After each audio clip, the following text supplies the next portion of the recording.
आज की मानव सभ्यता अपने समय से भले ही आगे हो, पर इससे पहले भी अनेकों सभ्यताएं हुई है जो आज की सभ्यता को नया आधार देने में मदद करती है। इस वीडियो में हम ऐसी ही 5 प्राचीन सभ्यता के बारे में बात करने वाले हैं जो अगर नहीं हुई होती तो आज का जो मॉडर्न जीवन है वो शायद ही शक्य होता।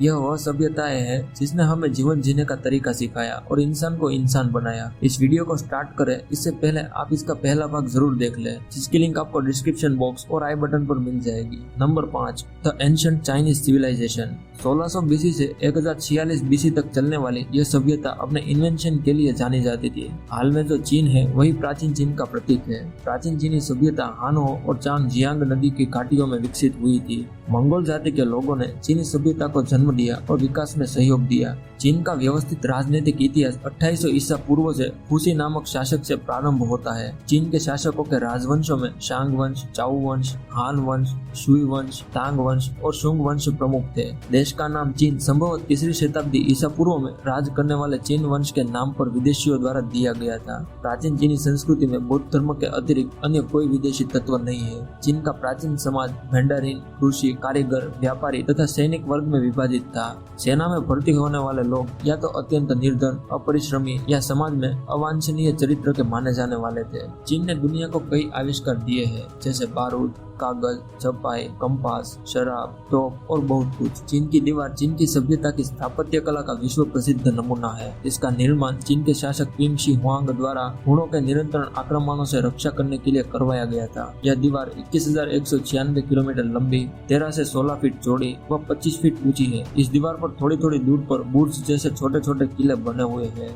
Number 4, the Maya civilisation. 2600 BC से 900 एडी तक राज करने वाली माया सभ्यता अपने आप में एक महान सभ्यता थी, जो हाल के मेक्सिको में युकाटन, क्विटाना रू, कैम्पेचे, टेबेस्को, चियापास और दक्षिण में ग्वाटेमाला, बेलिज, अल साल्वाडोर और होंडुरास तक फैली हुई थी। मेक्सिको में मौजूद चिचेन इट्जा को माया सभ्यता द्वारा बनाया गया था, जिसे माया सभ्यता एक बड़ा शहर और प्रमुख केंद्र मानते थे। इस शहर में कैस्टिलो पिरामिड है, जो कि आज भी आकर्षण का केंद्र बना हुआ है। यह सभ्यता अपने एस्ट्रोनॉमी इन्वेंशन के लिए दुनिया भर में जानी जाती थी, जिसका माया कैलेंडर आज भी एक चर्चा का विषय बना हुआ है, जिसमें विभिन्न धार्मिक त्योहारों और खगोलीय घटनाओं का वर्णन मिलता है। माया सभ्यता के लोग कला, गणित, वास्तुशास्त्र, ज्योतिष और लेखन आदि के क्षेत्र में काफी अच्छे थे। इसे कलात्मक युग का स्वर्णिम युग भी कहा जाता है। इस दौरान खेती और शहर का विकास हुआ था। इस सभ्यता की सबसे उल्लेखनीय इमारतें पिरामिड है, जो उन्होंने धार्मिक केंद्र के रूप में बनाए थे। यह सभ्यता अनेक देवी देवताओं की पूजा करती थी और अपने देवी देवताओं को प्रसन्न करने के लिए नर बलि अर्पित किया करते थे। खासकर जब कोई राजा का राज्याभिषेक किया जाता था तब नर बलि दी जाती थी।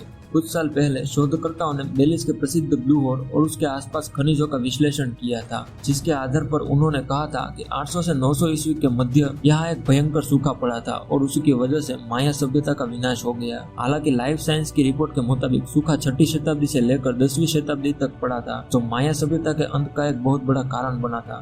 Number 3, the ancient Egyptian civilization. प्राचीन सभ्यता की बात करें और इजिप्ट की बात न करें ऐसा हो ही नहीं सकता। 3150 बीसी से लेकर 30 बीसी तक चलने वाली यह प्राचीन सभ्यता अपने इंफ्रास्ट्रक्चर और शासन व्यवस्था के लिए जानी जाती है। इजिप्ट में बना गया पिरामिड ऑफ गिजा इसका एक बेहतरीन नमूना है। मिस्र के पिरामिड में गिजा का पिरामिड प्राचीन वास्तुकला की दृष्टि से सर्वश्रेष्ठ कलाकृति है। गिजा का पिरामिड 341 फीट ऊंचा तथा 722 फीट चौड़ा है। इसमें 2.5 से 15 टन के लगभग 23 लाख पत्थर के टुकड़े लगे हुए हैं। नाइल नदी के किनारे पर उभरी यह सभ्यता आज के इजिप्ट में निवास करती थी। प्राचीन अफ्रीकन नाइल नदी को गंगा की तरह ही पवित्र माना करते थे। इथियोपी, नूबी एवं नीलियम जाति के लोगों ने मिस्र की सभ्यता का निर्माण किया था। मिस्र की सभ्यता के इतिहास में पिरामिड युग, सामंतशाही युग एवं साम्राज्यवादी युग का विशेष उल्लेख है। इसमें से मिस्र के पिरामिडों का युग सबसे महत्वपूर्ण था। मिस्र के लोगों का मुख्य व्यवसाय कृषि था। वहाँ पर प्याज, बाजरा व कपास की खेती की जाती थी। मिस्र को प्राचीन विश्व का अन्न भंडार भी कहा जाता है। मिस्र में धातु, लकड़ी, मिट्टी, कांच, कागज तथा कपड़े का काम करने वाले कुशल कारीगर थे। वे लोग लकड़ी पर नक्काशी एवं कांच पर चित्रकारी के कार्य से भी अवगत थे। मिस्र वासियों के देवता रा यानी कि सूर्य, ओसरिम यानी कि नील नदी तथा सिन यानी कि चंद्रमा थे। उनके देवता प्राकृतिक शक्तियों के प्रतीक थे। मिस्र के लोगों ने तारों व सूर्य के आधार पर अपना कैलेंडर बना लिया था तथा वर्ष के 360 दिन की गणना कर ली थी। मिस्र वासियों ने धूप की घड़ी का आविष्कार कर लिया था। उन्होंने अपनी वर्णमाला विकसित करके पेपिरस वृक्ष के कागज का निर्माण भी कर लिया था। अपने अंदरूनी मतभेद और विदेशी आक्रमणों के कारण यह सभ्यता लुप्त हो गई। इसके अलावा प्राचीन मिस्र में राजनीतिक कारण से वह 2 भागों में बट गया था और अंदरूनी युद्ध से इस सभ्यता को भारी नुकसान हुआ था और इसका पतन हो गया और आज सिर्फ इस सभ्यता के अवशेष मात्र ही रह गए हैं। Number 2, the Mesopotamian civilization. 3500 BC से 500 BC तक चलने वाली मेसोपोटामियन सिविलाइजेशन को विश्व की पहली सभ्यता में गिना जाता है। हालांकि इसके कोई पुख्ता सबूत नहीं है, क्योंकि कई इतिहासकार इंडस वैली सिविलाइजेशन को पहली सभ्यता मानते हैं। आर्मेनिया के उत्तरी तथा काकेशिया के दक्षिण पहाड़ों से निकलने वाली दजला और फरात नदियों के बीच के भूमि भागों को प्राचीन काल में मेसोपोटामिया कहा जाता था। यूनानी भाषा में मेसोपोटामिया शब्द का अर्थ है 2 आब अर्थात 2 नदियों के बीच का प्रदेश। इस भूमि भाग पर सुमेरिया, बेबीलोनियन, असीरिया तथा कैलिडियन सभ्यता विकसित हुई थी। उन्हें संयुक्त रूप से मेसोपोटामिया की सभ्यता कहा जाता है। 7वीं शताब्दी में अरब के मुसलमानों ने इस क्षेत्र पर अधिकार कर इसका नाम अल इराक रख दिया था। राजनीतिक दृष्टि से मेसोपोटामिया 2 भागों में विभाजित था, उत्तरी भाग असीरिया तथा दक्षिण भाग बेबीलोनिया। इस सभ्यता के लोगों का प्रमुख व्यवसाय कृषि और व्यापार था। सिंचाई की सर्वप्रथम प्राचीन व्यवस्था, ऋण प्रणाली, पुस्तकालय, पाठशाला, प्राचीन मंदिर व मूर्तियां, मेहराब, गुंबद आदि प्राचीन मेसोपोटामियन सिविलाइजेशन की अभूतपूर्व देन है। इसके अलावा सौंदर्य प्रशासन, गहने, जवाहरात, मूर्तिकला और पत्थरों पर चित्र खोदने की कला सबसे पहले यही दिखाई दी थी। उन्होंने विश्व इतिहास में पहली बार प्रांतों और नगरों के मानचित्र बनाकर मानचित्र बनाने की कला का सूत्रपात किया था। बेबीलोनिया को खगोल शास्त्र का जन्मदाता कहा जाता है। कांच के क्षेत्र में बेबीलोन प्राचीन विश्व का महान केंद्र था। बैंक व्यवस्था का विकास प्राचीन काल में सबसे पहले बेबीलोनिया में हुआ था। संसार में सबसे प्राचीन शब्दकोश की उत्पत्ति बेबीलोन में ही हुई थी। बेबीलोन ने माप प्रणाली का आविष्कार किया, जिससे लंबाई, समय, तौल आदि को मापा जा सकता था। इसके अलावा बेबीलोन में बना हैंगिंग गार्डन उस समय विश्व के 7 अजूबों में से एक हुआ करता था। मेसोपोटामिया लोग अनेक देवी देवताओं में विश्वास करते थे। प्रत्येक नगर का अपना एक संरक्षक देवता होता था। उसे जिगुरात कहते थे, जिसका अर्थ है स्वर्ग की पहाड़ी।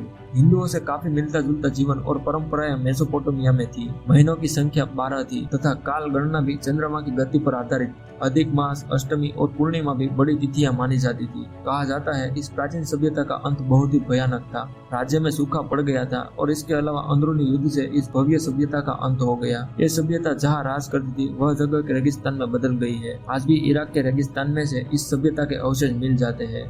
Number 1, Indus valley civilization. 3300 BC से 1900 BC तक राज करने वाली इंडस वैली सिविलाइजेशन आज के भारत, पाकिस्तान, नॉर्थ ईस्ट अफगानिस्तान और आसपास के विस्तार में फैली हुई थी। कई शोधकर्ता का कहना है कि यह सभ्यता करीब 8000 वर्ष पुरानी है और इस सभ्यता की खोज राय बहादुर दयाराम साहनी ने की थी।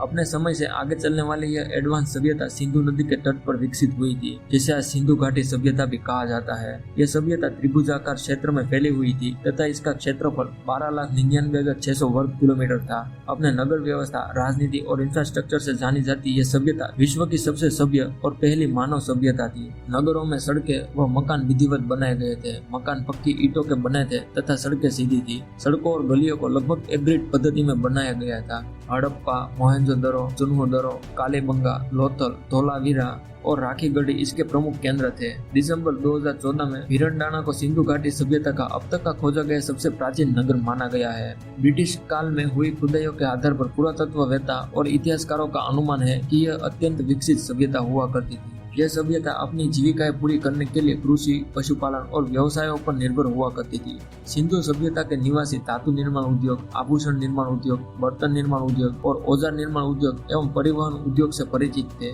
यह लोग धार्मिक और सरल जीवन जीने में विश्वास रखते थे। इस सभ्यता में नारी को ज्यादा महत्व दिया जाता था और यह मातृ प्रधान सभ्यता थी। पशुपतिनाथ, लिंग, योनि, वृक्ष व पशुओं की पूजा की जाती थी। ये लोग भूत प्रेत, अंधविश्वास व जादू टोना पर भी विश्वास करते थे।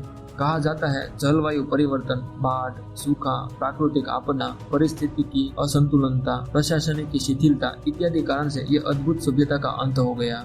आज यह सभ्यता एक खंडर के रूप में देखने को मिलती है और इसके अवशेष मात्र ही बचे हैं। दोस्तों, इस वीडियो में बस इतना ही। अगर आपको ये वीडियो पसंद आई है तो इस वीडियो को लाइक करके हमें अप्रिशिएट कर सकते हैं और चैनल को सब्सक्राइब करें ताकि ऐसे ही अमेजिंग फैक्ट्स को